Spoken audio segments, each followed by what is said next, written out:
Cake তৈরির অনেক recipe দেখেও যারা কেক তৈরি করতে গিয়ে ব্যর্থ হয়েছেন, কাপ কেক তৈরিতে লাইনার ব্যবহার করবেন কিনা, কাপের কত অংশ পূর্ণ করতে হবে সেটা আমি আজকের ভিডিওতে বিস্তারিত দেখিয়ে দেব।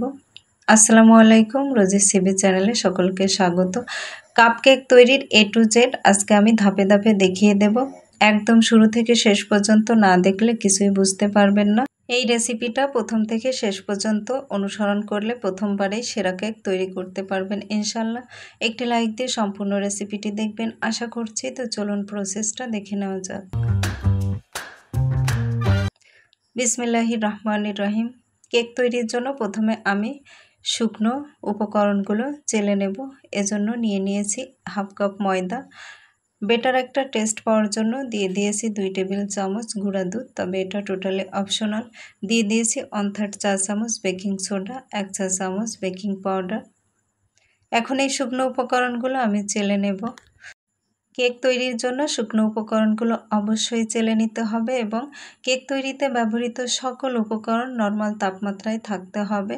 নর্মাল ফ্রিজে থাকলে 1 ঘন্টা আগে বের করে নিতে হবে, তারপর ব্যবহার করতে হবে। চেলে নিয়েছি, এবার ঢাকনা দিয়ে একটা সাইডে রেখে দেব। এখন মিক্সিং বলে নর্মাল তাপমাত্রায় থাকা 2টা ডিম নিয়ে নেব।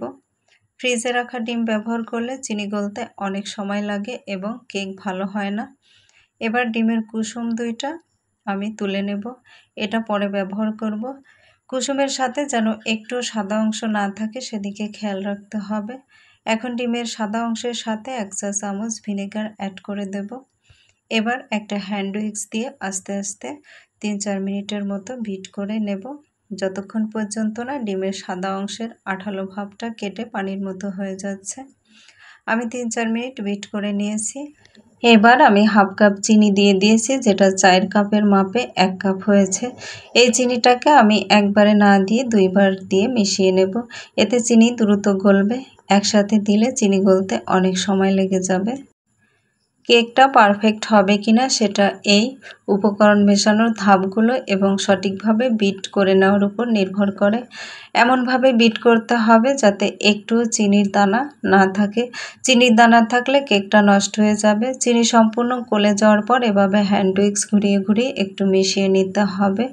যখন দেখবেন ইংরেজি 8 সংখ্যা লিখলে লেখাটা স্থায়ী হচ্ছে এবং ধীরে ধীরে মিশে যাচ্ছে, তাহলে বুঝবেন মেশানোটা পারফেক্ট হয়েছে।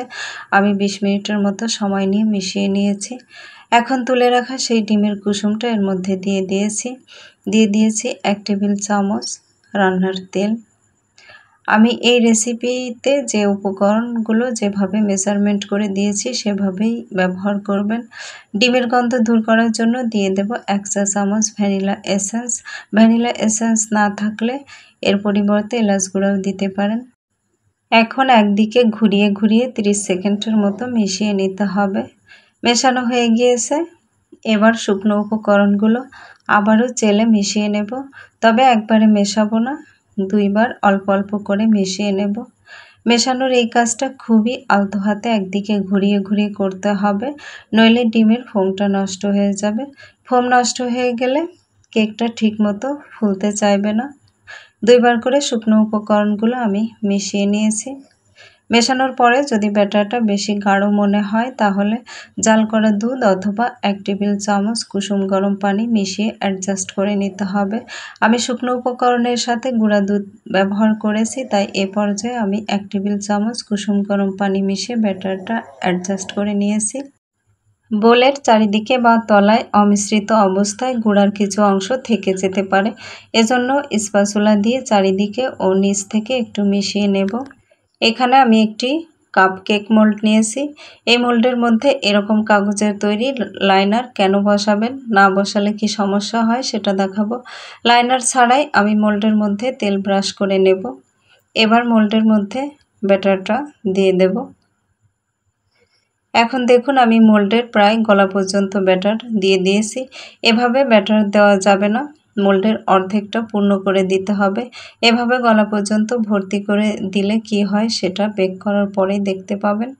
ভেতরে যাতে এয়ার বাবলস না থাকে সেজন্য আমি একটু ট্যাপ করে নেব। উপরে কিছুটা পেস্তা ও কাঠবাদাম দিয়ে সাজিয়ে নিয়েছি, এটা অপশনাল। আমি 5 মিনিট আগে চুলায় সিলভারের পাতিল বসিয়ে তার মধ্যে বালু ও স্ট্যান্ড বসিয়ে দিয়ে প্রিহিট করে নিয়েছি। এখন এর মধ্যে কেকের মোল্ডটা বসিয়ে ঢাকনাটা লাগিয়ে দেব। ঢাকনা লাগানোর পর ঢাকনার উপরে একটা শিল চাপা দিয়ে দেব যাতে বাইরে থেকে বাতাসটা প্রবেশ করতে না পারে। এরপর ঘড়ি ধরে লো এবং মিডিয়ামের মাঝামাঝি রেখে 20 মিনিট বেক করে নেব। 20 মিনিট পর আমি ঢাকনাটা তুলে নেব। একটা কাঠি দিয়ে চেক করে নিয়েছি ভেতরে কাঁচা আছে কিনা। চুলা থেকে নামিয়ে কিছুক্ষণ ঠান্ডা করে নিয়েছি। এবার পার্থক্যটা দেখাবো। দেখুন গলা পর্যন্ত কেকের ব্যাটার ভরে দেওয়ার কারণে এবং লাইনার ব্যবহার না করায় কেকটা ফুলে চারিদিকে ছড়িয়ে গেছে আর সহজে তুলে নেওয়া যাচ্ছে না। দেখুন আমি একটা কেক তুলে নিয়েছি, মাশাআল্লাহ অসাধারণ হয়েছে কেকগুলো, অনেক বেশি স্পঞ্জিও হয়েছে। এবার দেখুন আমি পাশের চুলায় মোল্ডের মধ্যে লাইনার ব্যবহার করে মোল্ডের অর্ধেক পূর্ণ করে কয়েকটা কেক তৈরি করে নিয়েছি। এগুলো চারিদিকে ছড়িয়ে যায়নি এবং মোল্ড থেকে অনেক সহজে তুলে নেওয়া যাচ্ছে। তাহলে কাপ কেক তৈরির সময় কাপের বা মোল্ডের অর্ধেকটা পূর্ণ করে কেকের ব্যাটার দিতে হবে আর অবশ্যই লাইনার ব্যবহার করতে হবে। তো আশা করি রেসিপি ভালো লেগেছে। ভালো লাগলে লাইক, কমেন্ট ও শেয়ার করার অনুরোধ রইল। পেজ থেকে দেখে থাকলে ফলো দিতে ভুলবেন না। শেষ করছি। আল্লাহ হাফেজ।